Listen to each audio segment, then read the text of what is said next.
Bonjour. Aujourd'hui, vous allez entendre une histoire sur la vengeance d'un homme. Mon père était bûcheron. Quand j'étais petit, je l'admirais énormément.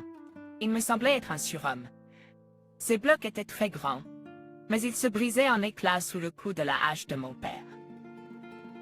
J'ai toujours voulu être aussi fort que mon père. C'est ce qui m'a inspiré à choisir la même profession. À mon époque, il y avait déjà plus de possibilités technologiques pour le traitement et l'exploitation forestière. Et j'ai appris et maîtrisé de nombreuses techniques spécialisées. Bien sûr, j'ai commencé petit, mais avec le temps, mon expérience a grandi. J'ai maîtrisé de plus en plus de nouvelles technologies. En conséquence, je maîtrisais bien une variété d'appareils dans ce domaine. Pour gagner plus d'argent, j'ai travaillé dans différents pays, ce qui m'a permis de devenir un véritable expert dans mon domaine. J'avais un emploi du temps chargé. Il y avait des projets qui étaient terminés à temps. Donc c'était difficile pour moi de construire des relations personnelles. Mais c'était terriblement solitaire quand après une dure journée de travail, je rentrais dans une maison vide. J'avais des amis, mais je voulais rencontrer la fille à qui je pourrais consacrer toute ma vie. Frank, travailleur acharné, tu vas te tuer à la tâche comme ça. Donc, ce serait mieux de trouver une fille pour consacrer du temps à autre chose que le travail. Mon ami Peter a dit avec un sourire, « Peter, j'aimerais bien, mais qui veut vivre avec mon mode de vie ?» C'est pourquoi je dis tu as besoin de quelqu'un qui changerait ton rythme de vie. L'argent c'est bien, mais tu n'as pas le temps de le dépenser. Arrête de marcher comme un loup solitaire. J'aimerais bien, mais je ne rencontre aucune fille. Eh bien, sors plus souvent parmi les gens. Et bientôt tu épouseras un bloc de pain. Peter plaisanta. Et j'ai décidé de me consacrer plus du temps au loisir. Il y avait une foire dans la ville, il y avait beaucoup de monde. J'ai décidé de me promener. Ici, tout le monde s'amusait, tout le monde courait. Il me semblait que j'étais le seul à ne pas trouver ma place ici. Je me tenais les mains dans les poches et regardais les gens participer à une sorte de compétition. Soudain, une jolie fille s'est approchée de moi. « Jeune homme, est-ce qu'ils vont bientôt monter une tente ici ?» Elle a demandé d'un ton enjoué. « Quoi? Je n'ai pas compris. » J'ai répondu confuse. « Eh bien, c'est juste que tu es resté ici si longtemps. Tu pourrais penser que tu travailles comme un pilier ici et que tu garderas la tente. » La fille a dit avec un sourire. « Oh, tu en parles? Oui, je me sens un peu mal à l'aise. Je voulais venir m'amuser, mais quelque chose va pas. » Oui, j'ai remarqué. Bien sûr, on ne peut pas s'amuser de son reste comme un pilier. Je t'ai observé pendant un moment et j'ai réalisé que tu t'ennuyais. Je m'ennuie aussi, mon cher. Ma petite amie est partie soudainement, donc je suis aussi seule ici. Mon nom est Kayla. Et toi, quel est ton nom, si ce n'est pas un secret? Ce n'est pas un secret, mon nom est Frank. Je suis ravi de te rencontrer et je te serai encore plus reconnaissant si tu sauves ma soirée avec ta compagnie. Très agréable, Frank. C'est pour cette raison que je suis venu vers toi. Alors ne dis plus rien. Il y a une attraction vertigineuse ici, nous devons absolument la visiter. Kyle a attrapé mon bras et m'a traîné quelque part. Nous avons beaucoup ri cette soirée-là. Je n'ai pas ressenti autant de bonheur depuis longtemps. Après cette soirée, nous avons continué à rencontrer Kayla. Je suis tombé amoureux de Kate comme un garçon. Et maintenant, 18 ans se sont écoulés dans un mariage commun avec Kayla, mais je suis toujours amoureux d'elle. Elle a rempli ma vie de lumière. J'ai arrêté de voyager dans différents pays. J'ai trouvé un excellent travail dans ma ville. Cette entreprise me semblait très prometteuse et payait bien ici. L'équipement était neuf, il n'avait pas vraiment été utilisé. Le propriétaire a investi beaucoup d'argent dans cette entreprise et j'étais heureux de l'aider à réaliser de bons bénéfices. Le nom du propriétaire était Philippe. Il était extrêmement reconnaissant envers moi d'avoir accepté de l'aider avec mon expérience. J'étais une personne polyvalente dans cette entreprise. Il pouvait également secouer les vieux jours et remplacer certains employés pour faire fonctionner une scierie spéciale. J'aimais mon travail, mais j'aimais encore plus rentrer chez moi. Et là, ma femme bien-aimée m'attendait. Philippe, non loin du lieu de travail, a acheté un excellent terrain où il voulait construire une maison privée. Voilà, j'ai besoin de ton aide. Philippe s'est adressé à moi. Oui, Philippe, qu'est-ce qui s'est passé? J'ai trouvé un superbe terrain pour moi, où je veux construire une maison. J'ai entendu que tu as été impliqué dans de nombreux projets de construction à l'étranger. Je voudrais te demander de m'aider à construire une maison chic. Qu'en dis-tu? Je n'ai rien contre l'argent. Philippe, bon, si tu as vraiment confiance en moi, alors bien sûr, je vais essayer, pourquoi pas. Eh bien, c'est gentil, alors c'est d'accord. J'ai vraiment participé à la construction de cabanes en rondin, intéressante. J'ai toujours été responsable de toute entreprise que j'ai entreprise, donc le résultat était magnifique. J'ai aidé à construire des maisons dans lesquelles j'aimerais. C'est pourquoi, reconnaissant pour le travail accompli. Des membres sont parvenus à Philippe. Ça ne me dérangeait pas de l'aider. Un jour, Philippe nous a invités, Kayla et moi, à le visiter. Il n'était pas marié. Nous avons accepté de passer du temps ensemble. Eh bien, bonjour, chers invités. Kayla, tu es tout simplement incroyable. Frank, désolé, mais je dois au moins embrasser une telle beauté sur la joue. Philippe, je suis flatté, mais ne me mets pas mal à l'aise comme ça. Kayla a répondu en plaisantant. J'ai remarqué à quel point Philippe était gentil avec Kayla. Au seul de sembler une manière de bourraren. Kayla, tu as un mari, bien sûr, bravo. Mais je ne comprends toujours pas comment une telle beauté a pu épouser Frank. Frank, pas de mal. Il a commencé à flatter ma femme Philippe. Oh Philippe, arrête de me complimenter comme ça. Et puis, le soir venu, tu me voleras à Frank, a répondu Kayla avec un soupçon de flirt. Elle n'aurait pas aimé cette soirée. Toute l'attention de Philippe était de plus en plus concentrée sur ma femme. Et plus ça durait, plus Philippe me demandait de ne pas être offensé. Tout cela m'a beaucoup fatiguée et j'ai appelé Kayla pour parler. Kayla, ma chérie, je n'aime pas ta façon d'agir avec Philippe. Ce gars n'est pas marié et il commence juste à te coller, a dit Frank. De quoi penses-tu? Il est juste poli avec moi parce qu'il te respecte. Et je lui réponds poliment. Ça ne semble pas être de la politesse. Je vois comment tu flirtes, un aveugle le remarquerait, a répondu Kayla. Frank, arrête maintenant. Ta jalousie est mal placée. Philippe, tu es une personne très gentille et agréable, et tu agis comme un néandertalien. T'es fou ou quoi? Je suis ton mari, et ne cherche pas à déformer ce que j'ai vu, a dit Frank. Mais chérie, pourquoi vous jurez? Philippe s'est approché de nous complètement ivre. Philippe, excuse-moi, mais ça ne te regarde pas. Compris, d'accord, désolé, a dit Frank.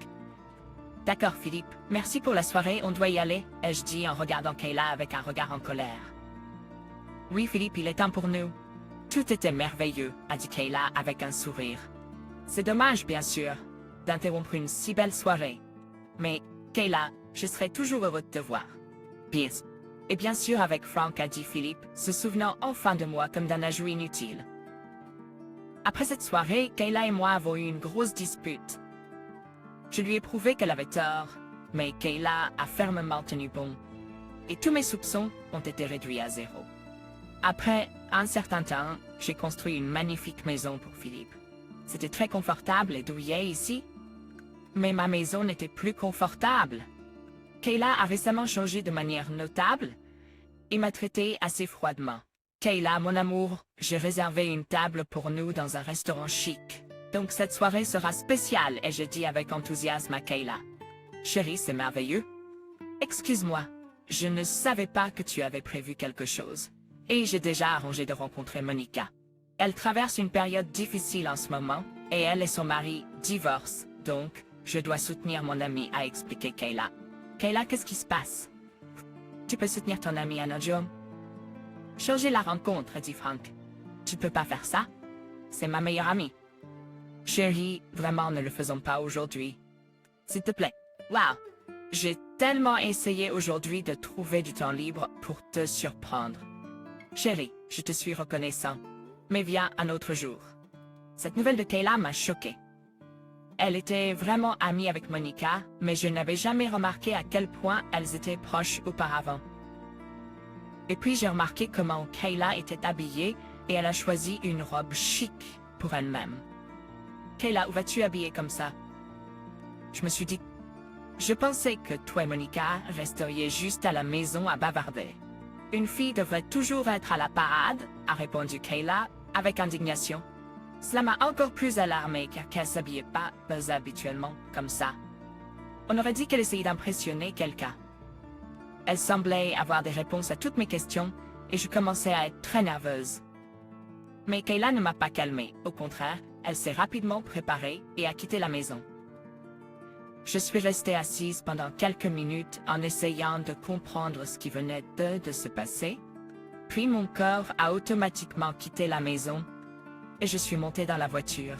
J'ai vu Kayla s'éloigner de la maison et je l'ai suivie. Je voulais m'assurer qu'elle allait vraiment chez Monica. Comme toutes ces histoires ridicules ne m'inspiraient aucune confiance, j'ai décidé de la suivre jusqu'à chez Monica, puis de rentrer immédiatement chez moi. Mais j'ai remarqué que Kayla s'éloignait de plus en plus de la route qui l'amènerait chez Monica. À ma grande surprise, nous sommes arrivés chez la nouvelle maison de Philippe. Je me suis arrêtée et j'ai commencé à observer. Soudain, il y a eu un coup sur la fenêtre, me faisant sursauter. « Frank, qu'est-ce que tu fais ici ?» Mon ami et collègue Kevin m'a demandé. « Kevin, tu m'as fait peur. Qu'est-ce que tu fais ici ?»« Einst, tu es là. » À ce, je suis passé pour récupérer mon paiement de la part de Philippe. Il a retardé mon salaire et j'ai dû le convaincre de me payer. Il m'a fait venir chez lui pour récupérer l'argent, mais il a aussi dit des choses méchantes. « Qu'est-ce que tu fais ici ?» J'ai demandé. Eh bien, comment puis-je expliquer? C'est une affaire personnelle. Est-ce la voiture de ta femme? Oui, Kevin, c'est ça. Pourquoi? J'ai répondu avec une voix frustrée. Money, pardonne-moi. J'ai remarqué quelque chose d'étrange depuis un moment, mais je ne voulais pas me mêler de tes affaires personnelles. Je n'ai rien vu moi-même, mais certains gars m'ont dit que ta femme rend souvent visite à Philippe, sans toi. Pourquoi diable ne m'as-tu pas dit plus tôt? J'ai demandé me sentant en colère et trahi. Je te dis, ce sont que des rumeurs. Je ne voulais pas te déranger avec des ragots. Eh bien, je sais tout maintenant. Je vais aller vérifier ce qu'elle fout ici. Je suis sortie de la voiture et je me suis dirigée vers la maison de Philippe. Je me suis approchée de la fenêtre entr'ouverte pour qu'il ne me voie pas. Et j'ai sorti mon téléphone pour enregistrer. Le téléphone était soigneusement levé un peu plus haut que le rebord de la fenêtre. Au début, c'était calme, mais ensuite j'ai entendu des respirations lourdes et des soupirs. J'ai posé mon téléphone et j'ai allumé la vidéo de Philippe en train de creuser dans le cou de ma femme, de la déshabiller et de la jeter sur le lit, puis de déboutonner son pantalon et de monter sur elle. « Ah, vous créature !» j'ai exclamé, me mettant en colère et voulant entrer dans la maison pour tout démolir. Mais soudain, Kevin a pressé sa main sur ma bouche. « Silence !» « Calme-toi, Kevin a dit à mon oreille. « Calme-toi, je te dis. Tu ne fais que des choses stupides maintenant. » Kevin m'a été à la maison. « Qu'est-ce que tu fais, beau sang? » Je lui ai demandé en colère. « Je te sauve, idiot. » Oui, j'ai vu ce qui se passait là-bas aussi. Mais maintenant tu fais qu'aggraver les choses pour toi-même. Ce salaud peut être coincé et je sais comment. Quand je me suis un peu calmée, Kevin m'a parlé des combines illégales que Philippe utilisait dans cette région pour abattre des arbres. Il a dit qu'il avait aiguisé ses dents sur ce salaud depuis longtemps. Frank, écoute-moi attentivement. Ce salaud a des documents qui confirment la fictivité et l'illégalité de ces transactions. Cela le détruira. J'ai réussi à obtenir des copies de ces documents. Je les ai volés chez lui l'autre jour quand j'étais chez lui. Ils étaient posés sur sa table. Je les voulais comme garantie de paiement pour les derniers mois de mon travail. Ce salaud ne me payait jamais en plus et je voulais lui extorquer cet argent. Mais à propos de cela, il peut être mis derrière les barreaux. C'est merveilleux, mais maintenant tu me demandes juste de partir. Je viens juste de découvrir que ma femme me trompe. Non, je ne vais pas pleurer avec ces salopes maintenant. J'ai attrapé un bidon d'essence dans la voiture et j'ai arrosé toute la maison. Puis je l'ai incendié. Les créatures sont sorties de la maison en feu complètement nues, et je les ai rencontrées. Frank, qu'est-ce que tu fais ici? Philippe a demandé effrayé quand il m'a vu. Je vais arranger ça, salope, ai-je dit, et j'ai assommé ce salaud d'un coup précis à la mâchoire. Frank, qu'est-ce que tu fais? Kayla demande effrayé. Ferme ta bouche, espèce de sous-alimenté, jusqu'à ce que je te mette aussi KO. Pour que ton pied ne soit plus dans ma maison, je dépose officiellement une demande de divorce. Frank, tu as tout mal compris, pas te faire foutre. Tu vas pendre des nouilles aux oreilles des autres. Vous, les créatures, vous aurez ce que vous méritez. Je prends les clés de ta voiture. Tu pourras couvrir ta nudité avec des feuilles et attendre la police et les pompiers. Après ça, je suis partie avec Kevin. J'étais agacée par la façon dont mon travail brûlait, mais j'étais content que ce parasite ne vive plus dans cette maison. C'est bien. Je suis reconnaissant d'avoir eu des connaissances influentes qui, dans la bonne direction, ont utilisé les documents que Kevin a volés à Philippe. Cette personne méprisable a été mise derrière les barreaux pour longtemps. Quant à Kayla, je n'ai pas perdu de temps à mettre en ligne une vidéo de ses aventures scandaleuses et à envoyer le lien à toute sa famille et ses amis. En conséquence, Kayla a quitté la ville en raison de sa notoriété. Je n'ai pas été blâmée pour avoir mis le feu à la maison, car toute la propriété a été acquise illégalement. En fait, ils m'ont même remercié d'avoir amené Philippe devant la justice. Le tribunal m'a permis de mettre fin pacifiquement à ma relation avec Kayla, et en quittant la salle d'audience, je lui ai fait un doigt d'honneur. Ma vie a continué et j'étais pas pressée de trouver un nouveau partenaire. Chers auditeurs, votre soutien signifie beaucoup pour nous. Si vous avez apprécié notre histoire, veuillez aimer, commenter et vous abonner. Vos commentaires sont essentiels pour nous aider à améliorer notre contenu.